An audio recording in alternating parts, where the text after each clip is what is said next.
Final Fantasy VII Rebirth features a combat system that builds upon the foundations established in the Final Fantasy VII Remake.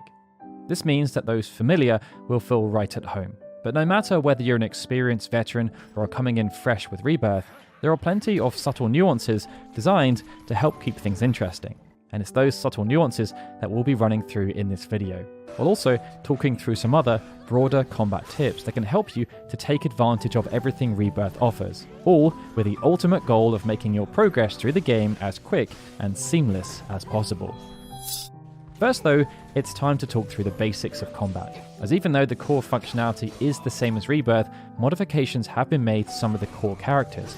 For example, while square is still used to perform standard melee attacks and triangle is used to perform character-specific abilities without spending ATB, the implementation does vary per character. This was, of course, present within the original game, but some characters now have extra elements. For example, even though Barrett has stayed near identical between the games, with the player simply required to hold down the square button to fire his gun, other characters, such as Cloud and Aerith, will now perform different actions when the standard attack button is held down.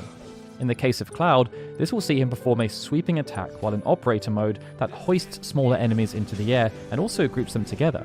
When in Punisher mode, Cloud will instead perform a brutal downward piercing strike that grants him the Berserk buff. Cloud has also been given a magical ranged attack to offer more utility against flying enemies that would often be out of reach, and this can be initiated by evading and then performing standard strikes. Defending is also quite similar, but there are again some tricks that have been added. In the initial sense though, every character has the ability to perform an evade through the use of the circle button, and they can also block using R1. Blocking will reduce the damage, while evading will see characters avoid damage entirely. The caveat here though is that each character evades in a slightly different way due to their baseline mobility. It means that characters like Cloud and Red 13 will be much more effective at avoiding attacks through general movement, but they can also cover more ground when using their evasive move. One of the more intriguing nuances here is that some characters can also strike the enemy while evading close to them. Cloud is one such character, and he will cheekily stick out his sword for a low damage strike should he be close enough when evading. But that then brings us to the more specific tips, and the first relates to parrying. In the original game, characters only had those three choices to avoid or reduce damage: evading through general movement or the purpose-built evasion button, or blocking. But in episode Intermission, a fourth option was added: parrying. The original game featured a parry materia, but it didn't quite function in the expected way. Instead, it just performed a similar function to an evade, just with an offensive quality attached. In episode Intermission, Yuffie came with a true parry mechanic, which saw her able to nullify damage if blocking at the right timing point. This mechanic has now been pushed through to the entire cast, meaning that every character can nullify incoming damage if they block with the right timing point. And beyond that, because this now functions more as a true parry, parried enemies are now placed off balance for a short period of time, increasing their stagger gauge and making them vulnerable to attacks. The usefulness of the parrying mechanic can then be doubled up with the usefulness of Cloud's Punisher mode. In Remake, Punisher mode was very powerful, as alongside allowing Cloud to deal increased damage at a faster rate, something that could be further enhanced by being granted the Berserk buff, it also allowed Cloud to deliver a powerful counterattack when struck with basic melee strikes or most melee-based blockable abilities. Cloud would still take damage, but the exchange was a favourable one, due to not just the damage Cloud would deal, but also its ability to build stagger and grant a significant portion of ATB. In Rebirth, this basic functionality of Punisher mode is retained, but if blocked at the correct timing point, Cloud can also parry and avoids taking any damage while still receiving the same benefits. And this makes Punisher mode a very valuable asset for anyone who has Cloud as one of their favoured characters. That then brings us onto another subtle adjustment that makes a huge difference, and this relates to aerial combat. There was a notion of aerial combat that existed within Remake, but it was often frustrating to fight against aerial enemies without having either Aerith or Barrett around, as the only way for characters like Cloud and Tifa to hurt those enemies was often through brute force luck or relying on materia. That has now changed thanks to revised combat mechanics. For Cloud, this means that you can dovetail with the new ranged combat that initiates when performing an evasion. After evading, if the standard attack button is held down, Cloud will launch himself towards the targeted enemy, and this happens even if they're in the air. Once airborne, Cloud can then continue to attack, or remain airborne either by using an ability such as triple slash or by simply evading continuously. Tifa also now has much more mobility, but it doesn't quite manifest in the same way. Unlike Cloud, Tifa doesn't have a ranged melee attack. Instead, she needs to be hoisted up into the air by another character, and this is made possible by specific synergy skills. That then brings us onto perhaps the most important new mechanic, synergy. This has two specific arms, skills and abilities, and they each need to be learnt via the folio system. Skills can be used at any time. All the controlled character needs to do is block, and a new command menu appears that contains 2 offensive synergy skills and 2 defensive ones. These have numerous functions, with some extending combinations and others needing to be held down for maximum performance. When used in the correct manner, however, and with the correct timing, they can be very useful. Abilities, on the other hand, are a bit more complicated, and there needs to be a degree of preparation and planning to ensure that they're used in the optimum manner.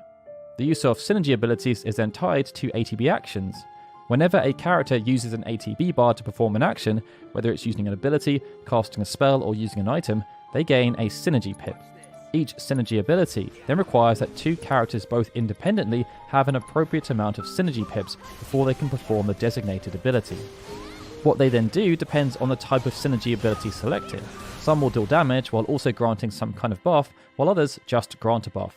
It's important, however, to ensure that they're saved for the right moment. One buff, for example, extends the stagger window, so it's perfect for maximizing damage during that time. The introduction of synergy then places much more emphasis on cycling through characters. This was important when playing through Remake, as by taking direct control of characters, they would deal more damage long term as they would gain ATB faster. However, cycling through characters was a nice to have strategy as opposed to being essential to success. It could still be argued that that's similar within Rebirth, but the introduction of synergy abilities makes cycling through characters a much more beneficial course of action. And this is true for the reasons just mentioned, but also because without making use of the appropriate synergy abilities, it's impossible to gain access to some of the strongest character-specific abilities and limit breaks. The other element worth mentioning here is that outside of combat, Rebirth has also introduced a party switcher. This allows you to configure 3 different party setups, and by using the party switcher, you can change between these configurations on the fly whenever you're walking around in the field. And that's a nice tee up for materia, as earlier in the game materia slots will be sparse and you'll need to split them across all your characters. This is similar to the original Final Fantasy VII and Remake, and it should be said that materia still remains fundamental to success in Rebirth. But perhaps some of the most interesting and useful materia is not the standard spells like fire, ice and lightning. Instead, earlier in the game there's some of the command materia. In this regard, one of the most useful is actually Assess. It's not the most sexy of materia as it doesn't deal any damage, but what it does allow players to do is learn. And as you navigate your way through the various regions and fight countless enemies and bosses, learning their weaknesses and what specific courses of action can lead to them becoming pressured is incredibly valuable. The main reason this is so valuable is that pressured enemies can be staggered much faster, and this means fights will end up being much shorter. Another command materia that might seem odd to prioritize is enemy skill, especially because it has an intimate relationship with Assess. After a certain number of enemies in each region have been assessed, Chadley will open up a new combat VR simulator scenario, and by completing these, the enemy's skill materia will gain access to new abilities. Plasma Discharge, for example, deals lightning damage, but beyond that, it also gains a huge electricity spike whenever the user gains an ATB bar, and they can then gain additional ATB depending on how much damage this electricity spike deals. As the enemy's skill materia levels up, it can also provide some serious buffs to the character that has it equipped. That then brings us onto our last major tip, the minimap. Now, unlike our previous tips, this one doesn't relate to combat, but that doesn't make it any less valuable in the grand scheme of things. With Rebirth being now such a large game, it can sometimes be difficult to navigate your way around the field. By default, the game has a tracker show up at the top of the screen, and this highlights nearby interactables and the general direction of specific waypoints. However, if you prefer to see a minimap instead, you can turn this on via the options menu. Within the gameplay section, you'll see an option for world navigation display. By default, it's set to tracker, but you can then change this to minimap. The minimap will then appear at the top right of the screen, and how it performs can also be tweaked. Again, by default, it's set to dynamically change based on your camera rotation, but you can also modify it to remain static.